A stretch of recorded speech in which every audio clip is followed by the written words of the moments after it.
السلام عليكم، يا رب تكونوا بخير. كل سنه وانتم طيبين. تعالوا من النهارده نعمل وصفه حلوه قوي، سريعه قوي، سهله جدا، وتشرفك قدام ضيوفك وعزوماتك في رمضان. يلا بينا نبدا، بس قبل ما نبدا تنسوش سبسكرايب. يلا بينا. اول حاجه عاوزاها هي نص كيلو من اللحمه المفرومه. انا مش عايزاها لحمه حمرا صافي، انا عايزاها لحمه حمرا على ابيض. هجيب اللحمه المفرومه بتاعتي وانزل بيها على الكبه. انا عايزاها افرمها فرم ناعم، عايزاها تكون ناعمه جدا. لو ما عندكيش كبه، مع ان ده متاح عند كل حد دلوقتي، لكن لو ما عندكيش كبه ممكن تحطيها في الخلاط بتاعك وتحطي عليها ربع كوبايه صغيره من الميه من الحنفيه، وهتخلطيها بكل سهوله. بس طبعا تكون مفرومه، بتنعم معاكي بكل سهوله. هنزل عليها ببصلايه كبيره. انا عايزه كل الكفته تدمج مع بعض وتكون متماسكه جدا، وكمان بثلاث فصوص من الثوم. هبدا بقى اديها لفه بسيطه. هنا ضفت الثوم وضفت البصل المبشوره بتاعتي. طبعا انت لو مش عندك زي ما اتفقنا كبه، بتعملي ايه؟ بعد ما بتنعمي اللحمه بتاعتك خالص بتبداي تدمجي كل اللي هنكونه ده مع بعض، بس تعجنيه بايدك. بعد كده بنزل معلقتين كبار من البقسماط. هبدا بقى في المرحله دي ادمجهم سوا.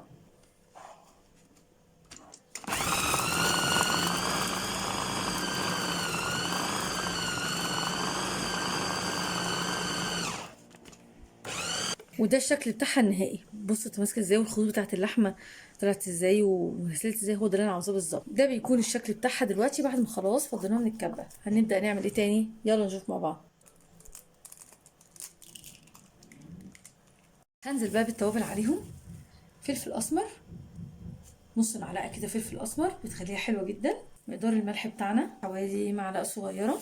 نص معلقه صغيره من السبع بهارات. بابريكا، رشه كده جميله كده من البابريكا بتخلي طعمها حلو قوي. معلقتين كبار من البقدونس. وبعد كده رشه من البيكنج باودر. وابدا بقى ادمج كل ده كويس جدا جدا.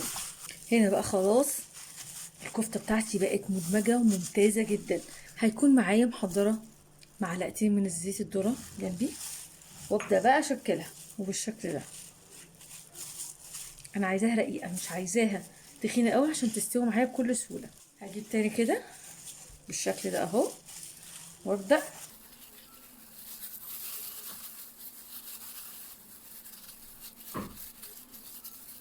مش قادره اقول لكم سهله ازاي، بسيطه ازاي. تقدري بجد، بيبقى طعمها هايل هايل، وعلى السفره بتاعتك قد ايه مميزه وجميله. هبدا بقى اكمل بقيه التشكيله كلها بتاعتي، الكميه كلها، وارجع لكم.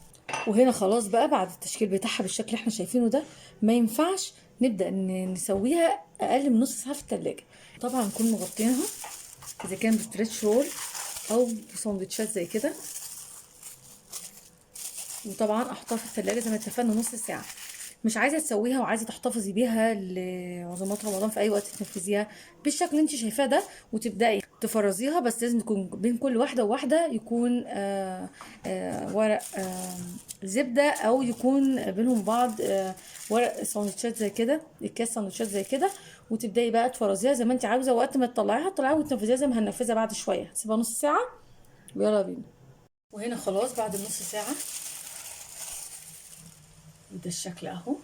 هنزل برشه من الزيت. عايزه الوك بتاعتي كلها تبقى متغلفه بالزيت. هبدا بقى بعد الوك بتاعتي ما سخنت خلاص هوطي النار وانزل الكفته بتاعتي.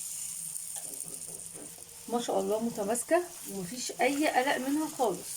وبس كده خليها تاخد لون ذهبي من تحت، ونروح قلبنا على الوش التاني وهنشوف مع بعض. خلاص بدا الشكل بتاعها هو يبان ان هي، بصوا بقى الجمال متماسكه ازاي وجميله جدا جدا جدا.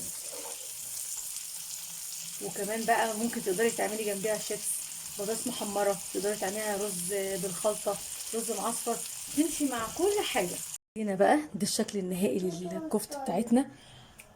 قد ايه سهله بجد، جميله ممتازه جدا. حاولت على قد ما اقدر ان انا اوصل لكم الحاجات المفيده والحاجات السهله جدا تقدميها في السفره بتاعتك وتشرفك. جربيها ومش هتندمي. وبصوا السوا بقى من جوه، بصوا شكلها عامل ازاي، بصوا السوا فظيعه، حلوه جدا جدا جدا.